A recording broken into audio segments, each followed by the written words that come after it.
Olá, bem-vindos à terceira temporada do Conexão Sobrac, o videocast da Sociedade Brasileira de Arritmias Cardíacas. E hoje nós vamos discutir um tema muito interessante de interesse público. Você sabe o que são extrasístoles? Coisa boba ou elas podem matar? Para discutir esse tema, eu estou aqui hoje com dois grandes especialistas e sócios da Sociedade Brasileira de Cardiologias, Dr. Mohedin Chokr e Dra. Tan, que vieram aqui para a gente debater várias situações que geram dúvida no dia a dia para médicos, residentes, pacientes e familiares. É uma coisa comum, não é, gente? O que seriam, então, extrasístoles? Acho que a maioria das pessoas já ouviu falar desse termo, é uma coisa muito divulgada, mas o que viria a ser extrasístole, então? Tan, o que você acha? Então, esses são batimentos prematuros, ectópicos, né? Que, na realidade, ela interrompe um pouco o ritmo sinusal, então ela é um batimento prematuro ectópico, que pode ser por uma reentrada ou, então, questão de automatismo. O coração então, da gente não está tendo batimento ectópico agora, quer dizer, eu acho, né? O meu, o seu. Eu não sei, aí tem gente que sente ou não sente, então dá para saber. Então, o que é que está determinando essa batida normal, então, que a gente está aqui agora sem sentir nada? Nós temos o nosso sinusal que bate regularmente. Eu comparo com aquele do piano, né? Metrômetro que fica. E o ectópico, entre um e o outro sinusal, ele tem um batimento prematuro no meio do ciclo, em que interrompe, às vezes ou não, o seu ritmo sinusal.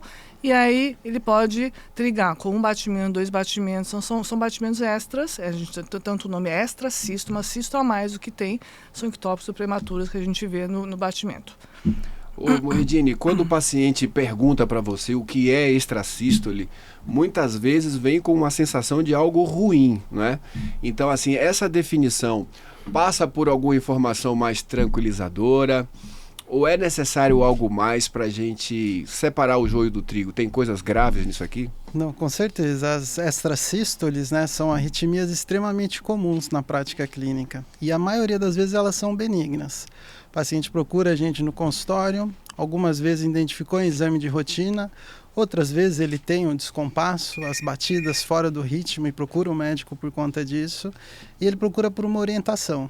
Então, nesse sentido, a função do médico é avaliar se esse paciente eventualmente vai precisar de tratamento, qual o melhor tratamento, ou na maioria das vezes só tranquilizar. É uma condição benigna, muitas vezes. Então vamos dizer que é uma das principais causas de procura por consulta por um especialista, arritmologista? É isso na sua prática? Você recebe muita consulta por causa de extrasístole? Sim, eu acho que é bem frequente. Eu acho também agora, aí a gente, coisa inusitada, Após esse evento do Covid, todo mundo tem oxímetro em casa, então as pessoas começaram a detectar, mesmo assintomáticos, começaram a colocar o oxímetro e ver que a frequência está diferente, batida diferente.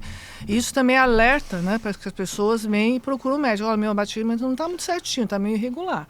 Então, acho que sim, é muito frequente e nem sempre sente. Muitas vezes o paciente vem por quê? Porque vai fazer um procedimento pré-operatório e acaba sendo detectado no eletro, nem sente.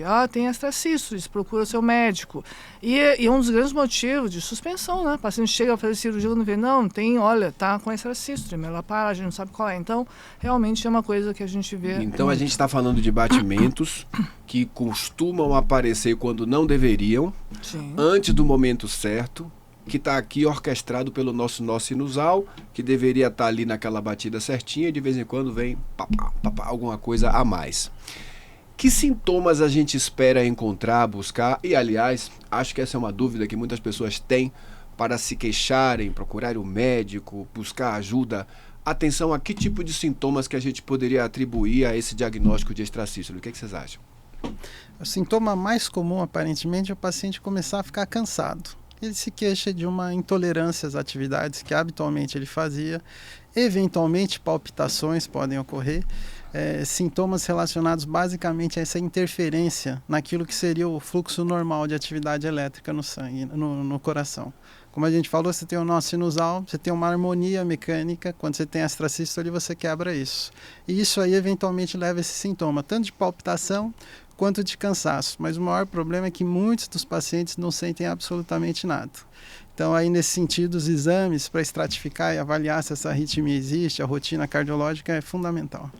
Acho que essa coisa do sintoma é você correlacionar sintoma com o diagnóstico, sintoma com a apresentação no exame.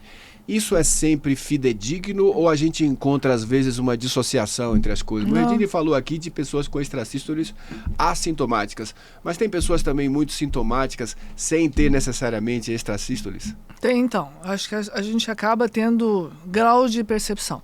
Eu acho que o que mais eles queixam, na realidade, é aquela falha, né? Então, tipicamente, a gente consegue extrair do paciente, tirar do paciente, o sintoma típico de extracístole. Olha, parece uma encostando uma paradinha, aquela falhinha. Eles não sentem palpitação, na realidade, de aceleração. Eles sentem aquela falha e aquela... E às vezes liga pra gente dizendo que o coração tá parando, né? Um soco, Tá tendo paradas, tá tendo falhas. Essa é a sensação? Eu acho que essa é mais comum, que pelo menos eu vejo. Parece bate irregular de noite, né? A hora que eles mais percebem, que a gente para e percebe o corpo. Então, à noite é a hora que eles mais percebem também, porque tem essa frequência com mais lenta. Então, essa diferença de batida, essa precocidade, essa falha pós, pela bradicardia aparece um pouco mais. Então, à noite é o que mais tem. E nem sempre tem. Tem muita gente, se a gente pegar o Holter é um bom exemplo. Se a gente pegar o paciente que queixa de palpitação, ele pode ter extracístole, mas ele pode ter queixa em outros momentos que não tem nada a ver. Agora, tem pacientes também que são 100%, exato, ele sente todas. A pessoa tem 10, 20, ela consegue sentir nos dias 10 e 20, o que torna a vida insuportável quando começa a perceber. Então, é muito variável. Tem gente que tem 20 mil e não sente nenhuma. Tem gente que tem 15, 100 no dia e percebe todas. Eu tenho um paciente, ele deve assistir a gente aqui, não vou falar o nome, mas é um cara que acaba sabendo tudo de fisiologia, porque ele chega no consultório com todas as informações já de cara. E no começo eu não acreditava muito nele não, mas ele tem um marca-passo. Então, quando ele fala que tem um extracístole, eu estou vendo ali. Ele chega na monitorização, uma, outra. E não é tão frequente. Às vezes são extracístoles pouco frequentes. São batimentos que estão aparecendo naquele momento. E, como vocês falaram, uma gama muito grande de sintomas. E isso, eu acho que a linguagem do paciente também interfere na interpretação, porque dependendo do grau cognitivo e da cultura, vai falar para você de chunchada, batida, falha, saculejo, enfim, aí o repertório de queixas não começa a se tornar muito maior e há um trabalho maior do médico de dissecar esses sintomas? Sim, sempre, né? O paciente vem falando, às vezes é difícil, às vezes não consegue também. Eu tô com mal-estar, é um desconforto. Então, ele cabe a lembrou gente que às vezes pegar, vem com né? cansaço, né? É só cansaço, nem está se falando de transtorno do ritmo. Sim. E também tem aquele paciente que ele fica com o estigma da arritmia. Então, como ele já fez um Holter, viu lá que tinha 2, 3 mil extracístoles, qualquer problema que surge na vida dele, ele acha que a arritmia piorou. E nem sempre é isso. E os que aprendem, né? É outra condição. E os que aprendem. Eu pego muito isso. Acho que a gente tem um pouco de cuidado, porque isso atrapalha muito a vida. A parte psicossocial é horrível. A pessoa vem sem sentir nenhuma. Sob o diagnóstico, começa a pegar o pulso, começa a perceber. Então, ele aprende a sentir. Então, daqui a um ano, quando você vê mesmo um paciente... Doutora, não estou aguentando, sinto direto, está me incomodando. Então, acho que também depende muito do psique do paciente para perceber o sintoma, depende também do psicossocial, o momento que ele está, como ele encara. Então, acho que a gente também... Cabe a nós interpretarmos isso direitinho para não deixar passar batido. Fazer o seguimento. E muitas vezes as pessoas chegam para a gente com queixas avaliadas por outras áreas. Por exemplo, eu já tive uma paciente que estava tomando antidepressivo, ansiolítico, eletrochoque, não, essa não foi, mas era uma mulher ativa, uma mulher jovem, na casa dos seus 30 anos, que estava de fato convencida de que havia problemas psíquicos, quando na verdade eram extrasístoles frequentes. E eu queria saber de vocês se essa parte emocional interfere uma coisa na outra, ou não tem nada a ver, é tudo dissociado. Interfere muito, então tem gente que percebe. E também eu acho que a gente tem que sair um pouquinho dessa coisa de paciente não tem palpitação, não tem sintoma. Ele pode ter outro sintoma, de repente tontura, cansaço, não tem nada a ver. Aquele bigeminino direto, um normal, anormal, normal, normal, numa frequência ruim, às vezes pode ter um pouquinho de alteração do fluxo. A gente sabe que alguma coisa muda e, às vezes, o paciente tratando isso, nossa, me sinto diferente, estou ótima. Então, tem algo a mais, o sistêmico, no resto do corpo, que a gente talvez não perceba com palpitação, mas que muda um pouco a sua dinâmica, o dia a dia. Então, eu acho que a gente tem que valorizar um pouco mais, às vezes, as queixas e também não hipervalorizar. Tem que saber o equilíbrio entre as duas coisas, né? Redini, e quando a gente fala de extrasístole ventricular ou supraventricular, muda muito, tanto faz, dá tudo na mesma? O que é que isso muda na sua cabeça? Não, com certeza. É o seguinte, quando você tem uma arritmia supraventricular, uma extrasístole supraventricular, a gente tem que fazer uma distinção. Isso aí é um ritmo automático, focal, que está disparando, eventualmente gera sintoma ou não. Ou isso aí, na verdade, é uma arritmia atrial de vários foquinhos, que a gente chama isso de átrio instável. O problema dessa segunda situação é que ela é um pouquinho mais grave. A gente sabe que esses pacientes que têm arritmia atrial, que são vários focos, eles têm uma chance maior no futuro de evoluir com fibrilação atrial. Principalmente aqueles que têm fator de risco. A gente já falou aqui de fibrilação atrial, tem um vídeo dedicado a isso. E nesse momento, essa informação que você está dando é preciosa para quem está no capítulo prevenção, né? Então a gente está tendo a oportunidade de identificar aqui uma pista antes que a fibrilação atrial aconteça. Então essas extrasístoles supraventriculares você valoriza quando encontra. Com certeza. E é importante fazer essa distinção. Porque você vai ter uma condição que elas podem ser prenúncio de uma outra arritmia ou não, ser uma condição mais benigna, uma coisa focal automática. Para o ventrículo é a mesma coisa. Eu diria que a gente tem 3 cenários básicos. Uma daquele paciente que ele tem um coração totalmente normal e eventualmente está com arritmia ventricular, pode ser sintomática ou não. O outro é aquele que ele tem arritmia ventricular e aí ele pode ter uma disfunção do coração, que pode ser causada pela arritmia ou não, pode ser agravada. Eu diria que esse é o cenário ruim. O primeiro é o bom cenário. E aí a gente tem um cenário péssimo, que é aquele paciente que eventualmente tem doença cardíaca ou não, mas ele faz uma extrasístole que pode ser perigosa, que pode ter um caráter de risco. A gente já vai maior. falar disso aí, não dar um spoiler, a gente vai caminhando do mais simples para o mais complicado, então a gente já está vendo que não é sempre coisa boba e eventualmente é coisa que pode matar.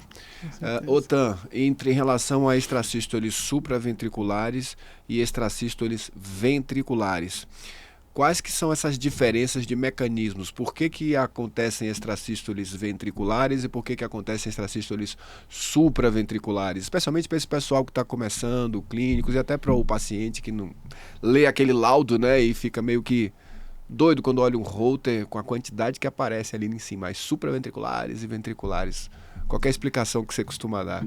Supraventricular não, vem do átrio, né? Então, esses mecanismos são parecidos ao reentrante automatismo. Agora tem que lembrar uma coisa que a gente pode confundir muito no Holter, de ritmo ectópico atrial, que às vezes o pessoal fica meio desesperado. Nossa, principalmente o leigo, eu tenho ritmo ectópico atrial. Então, ritmo ectópico atrial, às vezes, é um ritmo de suplência que compete um pouco com o sinusal, mas não é uma extrasístole. Até pode aparecer. Pode estar até regular, né? Isso, regular. Então, às vezes, tem que pensar que a gente falou ectopia, uma coisa assim, ritmo ectópico atrial é um pouco diferente de extrasístole. Então, o Regina falou, não, eu tenho uma atividade atrial mais intensa, é muito comum em jovens, então isso não vai, por exemplo, aumentar o risco de ter uma fibrilação atrial de outras arritmias. Então eu acho que tem que ter um pouco de cuidado nisso para a gente diferenciar. Então, supraventricular vem dos átrios, né? Então às vezes, geralmente chamaria foco automático mesmo, às vezes pode ser uma coisa mais cicatricial, que pode ter, mas é foco mais automático.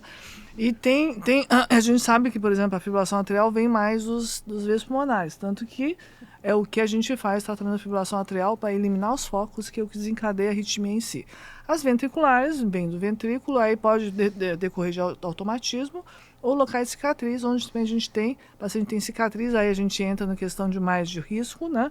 Que local de cicatriz pode ter reentrada, e isso pode ser um mecanismo de arritmia, de foquinhos que pode disparar, mas a grande maioria então, realmente é automático reentrante. Esses batimentos indesejados, esses batimentos, quer dizer, fora da caixa, que não estavam esperados, podem estar aparecendo a partir de um foco nos átrios, que antigamente se chamava de aurículas, ou na musculatura do ventrículo direito, do ventrículo esquerdo, isso, ou até mesmo nas fibras de Purkinje, enfim, alguma região que eventualmente pode representar risco maior, né? Quando é que a gente considera, então, que essa quantidade é grande? Quando é que a gente pode dizer, olha, vamos olhar um exame, este paciente realmente tem uma carga alta de extrasístoles? Qual que é o divisor de água para vocês? Esse número é extremamente variável na literatura. Aparentemente, a partir de 10%, a gente começa a ficar atento com o risco, porque tem o risco, eventualmente, de fazer dilatação do músculo pela presença da arritmia. Mas o número mágico, se eventualmente quiserem lembrar, em torno de 20% é o valor assim que tem maior impacto na literatura, que a gente mais encontra. E como é que a gente quantifica isso? com um Holter de 24 horas. É o melhor exame que a gente tem, porque aí você avalia em relação ao total de batimentos do paciente, a quantidade de batimentos que de fato foram extrasistólicos. Então, um Holter é um gravador que vai ficar 24 horas gravando o ritmo do coração, em 2, 3 derivações, um registro digital que vai ser lido depois, então vai fazer a leitura depois e vai passar pra gente. Se for bem gravado, né? Porque não tem coisa mais frustrante que o paciente vai entregar o resultado do Holter depois, olha, vai ter que repetir, molhou, faltou alguma coisa. A gente vai tomar banho com o Holter, imagina, nessa situação inusitada, mas assim a gente espera ter uns 100 mil batimentos, mais ou menos, em 24 horas. Então você está me falando que se eu encontrar 20% de batimentos extra, mais de 20 mil batimentos extrasistólicos ao longo do dia, para a gente considerar isso de grande intensidade. Seria isso? Principalmente as ventriculares, né? Então, tem diferença se for supraventricular ou se for ventricular para a quantidade? O que você acha? Acho que a ventricular é que a gente vê mais aquela dissincronia, batida, porque como ele vem de um foco dentro do ventrículo intracavitário, ventricular, ele muda a dinâmica da batida, porque a gente sabe que a condução vem do sino do átrio, passa para o nó AV e distribui para o ramo direito e ramo esquerdo. Então, existe uma sincronia do ventrículo. Se eu tenho um foco ectópico, eu começo um foco num lugar diferente. Então, isso pode causar uma dissincronia. Então, a quantidade maior, realmente, dessa batida, essa dinâmica diferente que altera, leva a essa disfunção que a gente sabe que talvez começa a partir de 20%, é o número mágico que a gente colocou, mas nem todo, é raro. É bom lembrar que não é todo paciente que tem 20% vai ter disfunção. Não é tão comum a gente ver isso. Porque o coração trabalha em harmonia como uma orquestra bem adaptada, bem afinada. A sequência deve seguir direitinho do nó sinusal para os átrios contraírem, depois chegar essa via de condução para todo mundo contrair juntinho e o trabalho ficar melhor. O que você está falando é que quando essa harmonia é quebrada, a contração, o batimento cardíaco começa a perder sua eficácia e, como o Mohedini já falou, pode começar a acontecer disfunção dessa máquina, dessa bomba que foi feita para trabalhar em harmonia. Que sinais a gente encontra nesse paciente cheio de extrasístoles que a gente pode dizer que, olha, tem coisa de alto risco aqui? Porque muitas vezes a pessoa vai só pela quantidade, mas nem sempre quantidade é tudo. Tem pistas até para o pessoal que está começando, os médicos estão começando a avaliar e entrar no mundo da arritmia para a gente olhar, ó, esse aqui é o mais grave. Você já estava dando uma introdução naquele momento aí.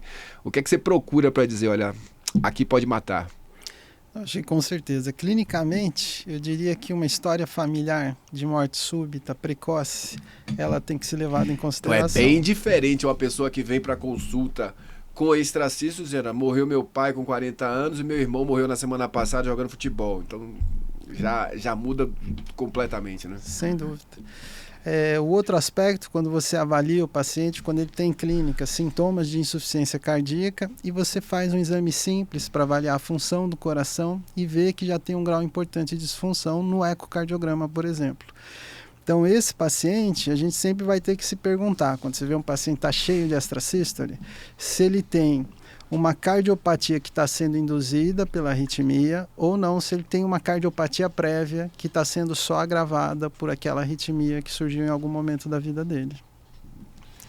Então, tem mais alguma coisa na própria extrasístole, na própria apresentação do exame, no Holter, no eletro? Sim. Você aponte, olha, isso aqui parece uma extrasístole da pesada? Ou se a gente olhar, então, assim, ó, extrasístole, geralmente quando é muito monomórfico, você pega o Holter e abre, vamos abrir.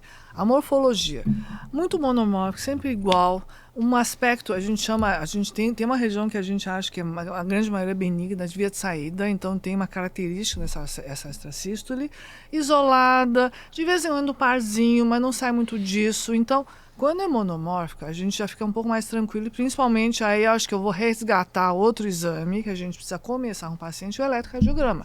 Se o eletropaciente é normal, o paciente normal não tem nada, porque às vezes o eletro pode ser normal, o eco normal, ressonância alterada. A gente está vendo isso em cardiopatias genéticas, que a gente acaba não enxergando direito O eco pode não dar disfunção, mas a ressonância tem fibrose, tem tudo parecendo, tá inicial. Então, se é monomórfico, se por exemplo, período de acoplamento, então a período de acoplamento. O que é período de acoplamento? Né? Uma coisa que vale a pena a gente prestar atenção quando a gente está olhando. Então, o que é que a gente poderia dizer para quem está vendo o que seria um período de acoplamento do extracístole? Então, eu tenho PQRST. Se eu tiver uma extracístole precoce, eu cair em cima da onda T, período de acoplamento curto, em tom de 300, 320, abaixo disso... Ela cai muito pertinho do batimento anterior, né? É uma extracístole muito apressada. É, um R sobre T, digamos, aquelas coisas que a gente enxerga. Então, esse é um potencial mais maligno. Às vezes a paciente que vem com 5, poucas extracístoles, mas a gente enxerga aquele R sobre T, existe uma síndrome, que é de população de acoplamento curto. Então a gente tem que olhar a morfologia, né, se é monomórfico, se é muito polimórfico, período de acoplamento. A densidade aí realmente é uma coisa que a gente fala. Nem todo paciente que tem uma densidade tem de 30% e não tem risco associado. Eu acho esses aspectos, por exemplo, no esforço, eu vejo mais na atividade física, tem o aumento. Eu já fico um pouco mais preocupado que o paciente aparece mais em repouso, por exemplo, de noite dormindo. Então, tem algumas coisas que a gente olha e tenta estratificar melhor, tenta ver se aquilo ali tem um padrão de benigno ou maligno pelo extracístole, pelo Holter em si. Vocês já falaram do Holter, do eletro, o ecocardiograma para poder avaliar a função, ver a movimentação e a estrutura do coração. Exames adicionais, precisa de mais alguma coisa? Ou quando é necessário algum exame mais sofisticado? Eu acho que hoje em dia a ressonância para esses pacientes que têm extracístole frequente... Estão fazendo ressonância em coração. Com certeza. Ela tem um papel assim fundamental em você definir de fato se existe nesse paciente uma cardiopatia associada. A pergunta é se você vai fazer isso para todo mundo.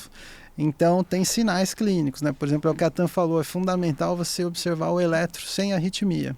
Aquele paciente que tem uma extracístole, por exemplo, que é de via de saída, que a gente sabe que boa parte delas, a depender da característica, é benigna, a maioria, e o eletro em sinusal é absolutamente normal, não tem história familiar de nada, o ecocardiograma é normal, teste ergométrico não piora o padrão da arritmia, você fica mais tranquilo de parar por ali. Por outro lado, se você identifica alguma coisa que te chama a atenção, por exemplo, um eletro anormal em ritmo sinusal, você prossegue a investigação. Quer dizer, você não pede ressonância magnética, então, para todo paciente com extracístoles. Tem pistas assim para você ir atrás e procurar o quê? O que é que a ressonância pode mostrar para a gente? Por exemplo, você tem um paciente, você olha o eletrocardiograma dele e você vê uma inversão de onda T até V3, V4 em ritmo sinusal. Você tem que fazer um diagnóstico diferencial, por exemplo, daquela arritmia que parecia ser benigna, que todo mundo achou que não era nada, com uma doença que leva à infiltração gordurosa do ventrículo direito, que a gente chama de displasia. Uma cardiopatia arritmogênica com do ventrículo certeza. direito. Já é diferente de uma pessoa normal. Sem dúvida. Mas aparentemente estava normalzinho, né? Porque inclusive pode até vir com os outros exames normais. Com certeza. Ok. Perfeito. E vem muitas vezes o eco não enxerga. Então isso é uma coisa que estamos começando a perceber cada vez mais. Eu acho que a gente tem o ERA pré-ressonância, aí eu vou acrescentar o teste genético e ERA pós. Do jeito que a gente avaliava o coração, as extracístoles, a arritmia, eu acho que esses dois exames que vieram de uns mais acessíveis, de uns 5 anos para cá, mudou completamente o nosso pensamento, o nosso julgamento sobre certas arritmias. E parece que a gente está aprendendo cada vez mais. De vez em quando a gente vai investigar, a gente encontra isso aí, né? Mohedini quer comentar aí o que a gente está vendo aqui com essa válvula mitral, né? Com certeza, essa é uma condição anatômica, né, que a gente discute muito hoje em dia, que é a disjunção do anel mitral. Isso aqui é um desenho esquemático, né? A musculatura dos ventrículos está aqui para a nossa esquerda, o átrio está ali para a direita, e ali onde está a setinha a gente está vendo um espaço, né? Exato, a gente vê o átrio ali, a cavidade superior, a gente vê que tem uma estrutura muscular. Normalmente não existe aquela separação entre o tecido muscular do átrio e a porção mais basal do ventrículo esquerdo. Então, quando a gente vê essa entidade, a gente fica um pouco mais preocupado, coisa que não ocorria no passado. Essa associação dessa alteração anatômica com a doença elétrica ela é uma coisa meio recente. Para a gente que trabalha com arritmia, isso tem cerca de 10 anos, que começou a ganhar mais espaço, mais evidência. A gente começou a perceber uma relação que em algumas condições muito especiais, você pode ter arritmias malignas nessa condição clínica. Essa condição, então, chama a atenção para um problema potencialmente pior. Mas prolapso de válvula mitral já é conhecido de longa data. E a gente aprendeu no passado, né? É uma coisa benigna, que não tem problema, até que parece que existem algumas situações um pouquinho diferentes, né, Tan? Eu acho que sim, também, olha, eu acho que a gente não pode sair alertando todo mundo, né? Porque, na realidade, o que a gente sabe? Quando começou essa história, a gente começou a procurar, né? Apareceu na literatura. Procurar o prolapso ou a disjunção? A disjunção. Porque aqui já é um pouquinho mais complicado do que o prolapso sozinho, Isso, né? O prolapso a gente já sabia que tinha, e assim, teve muitas controvérsias. Eu acho que sou mais velha que vocês, então assim, a gente pegava muito prolapso no laudo. Muito, muito. Então, há 30 anos atrás, até uma coisa que meio de história... Tinha mais prolapsos do que tem agora, Nossa, os prolapsos diminuíram. O que foi que aconteceu? Horror. Os prolapsos sumiram ou foram os examinadores que se ficaram mais criteriosos? Não, acho que a sociedade botou uma basta. Porque imagina a paciente chegando pra gente... critério mais rigoroso para poder fazer esse diagnóstico. Doutora, eu sou cardiopata, sim, eu tenho prolapso. Então isso era muito frequente, porque aquele prolapsado, não sei o quê, qualquer mexida... chamar de prolapso. Então, se o EKG, ele gostava, achava, não, eu vou colocar outros, não, então um pouquinho, não colocar. Então, o julgamento ficou muito pessoal. No momento em que colocou critérios, tem que ter A mais B mais C para classificar o prolapso, sumiu dos laudos. Então, não é incomum você esperar uma paciente, olha, eu tinha prolapso. Não, você tinha, na realidade, você não tinha. Era a classificação errada, a gente deixa mais rigoroso, até para não deixar uma doença tão, digamos, uma classificação tão ruim. Então, eu acho que talvez isso mudou bastante e eu acho que a disjunção também está mais ou menos nessa linha. A gente começou procurando, achando um ou outro, alguém escreveu e o que está acontecendo? As pessoas começaram a olhar um pouco mais. Talvez já tinha muito frequente, mas ninguém olhava. Isso é o que a testemunho de um pessoal da radiologia, quem faz ressonância, me confessou isso. Então, olha... Eu fui lá ver um exame, ele não achou um afilamento que eu vi, outra coisa. Tem um disjunção nessa ressonância. Perfeito. Então vamos ver o seguinte. Então, para você, quando você está lidando com o teu paciente, que você está enfrentando um problema de extracístoles, vamos botar extracístoles frequentes. Uhum. Vamos botar até com um acoplamento um pouquinho mais curto, às vezes com piora no esforço. Se aparece esse achado de disjunção do anel mitral, muda o teu entendimento, a tua conduta, Mordini? Com certeza. Eu acho que assim, o achado de disjunção, ele preocupa dentro de um contexto e um conjunto. Né? Ele isolado, assim, tem uma revisão recente que mostrou de cada 4 pessoas, se o radiologista for criterioso, ele acha uma disjunção em algum ponto do anel em uma. E aí não precisa entrar em pânico. Exato. Então, assim, como melhorou muito o método de imagem, o diagnóstico aumentou muito também. Mas tem algumas disjunções que preocupam mais. Sim. Então, o tamanho da disjunção é fundamental. A gente tem informação que disjunções maiores que 9 milímetros, elas estão associadas a um risco potencial de arritmia. Além disso, não só a disjunção, né? Quando você acha uma disjunção, aí você vai olhar outras estruturas, em especial o músculo papilar, que é uma estrutura que está dentro da cavidade e conecta a parede do ventrículo àquele anel que a gente está vendo. Exatamente. Então, quando existe a disjunção... cabeça do músculo ali. Né? Isso, exato. Quando existe essa alteração anatômica, o papilar sofre um estresse muito maior, podendo formar até cicatrizes em cima dele. E isso aí pode levar a essas arritmias que são mais perigosas. Então a gente vai olhar o conjunto. Tem arritmia no Holter, tem a alteração no papilar, a disjunção é grande, o paciente teve sintoma. Então quando você vai somando tudo isso, você vai ficando mais preocupado ou menos com o paciente. E como é que a gente trata esses pacientes? O que é que a gente tem hoje de arsenal na nossa mão para resolver e melhorar a vida dessas pessoas? Remédio, cirurgia, catéter... Em geral, vamos começar com remédio. Nós tem medicação. Agora, paciente assintomático, baixa densidade, se não sente nada, a gente pode só orientar. Né? Então, a gente só pode falar, olha, não precisa, faz segmento pronto. De medicação, tem beta-bloqueador. Tem um trabalho feito em INCOR, que eu acho que agora já espalhou o Brasil inteiro, o magnésio. Então, reposição de magnésio, a gente viu pela redução, a gente sabe que tem uma certa deficiência de magnésio, isso dá uma instabilidade e gera pós-potenciais, então isso acaba tendo a extracisto, e a gente fez um trabalho em INCOR que tem uma redução de 70% repondo só magnésio sem medicação. Então, em relação ao placebo. magnésio e outros antiarrítmicos seriam mais eficazes para diminuir a densidade dessas arritmias, porque o beta-bloqueador é de domínio público. clínico, né? Ajuda a melhorar bastante o sintoma, mas não é uma medicação estabilizadora de membrana. Diminui efetivamente a densidade das extracístoles na experiência de vocês, quando vocês utilizam um beta-bloqueador, não sotalol, vamos botar aqui um metoprolol, nadolol.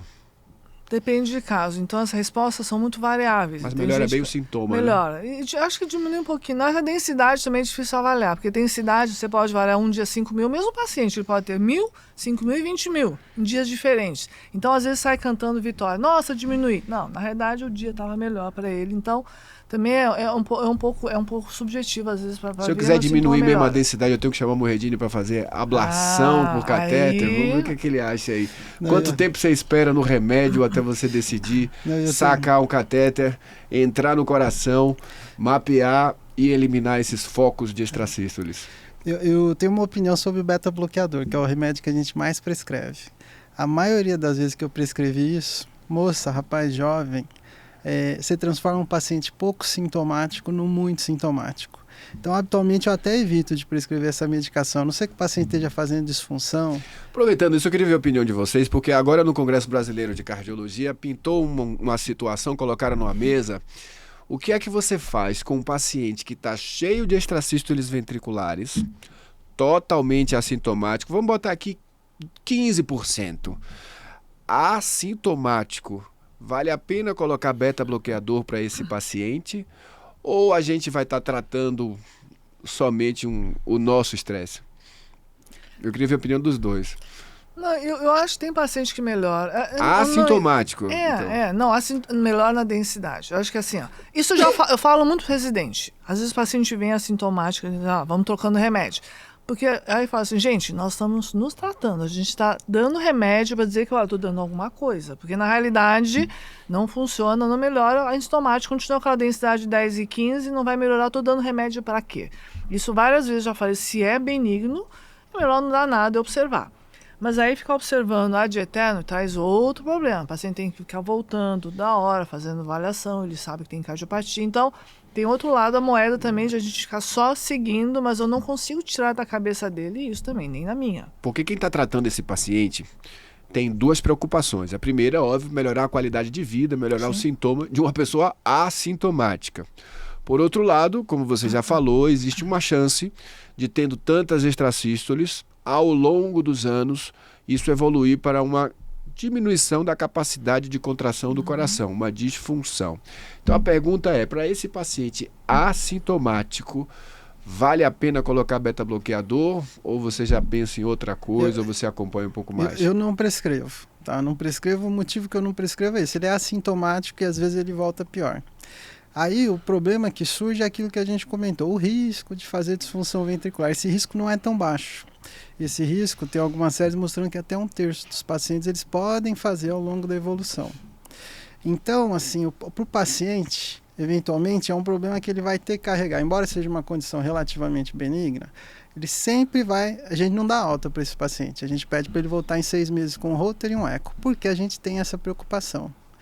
Então, embora ele seja assintomático, por haver esse risco, nesse momento, mesmo nesse perfil de paciente assintomático, eu sempre coloco a ablação como uma opção de tratamento. Por quê? Porque eventualmente você pode resolver o problema dele. E quando é que a ablação não é uma opção, mas é uma necessidade? Toda vez que o paciente estiver perdendo função ventricular por conta da arritmia, que é uma condição que a gente chama de taquicardiomiopatía, aí é uma indicação absoluta. Esse paciente ele tem que fazer a ablação, que tem o potencial dele ficar curado.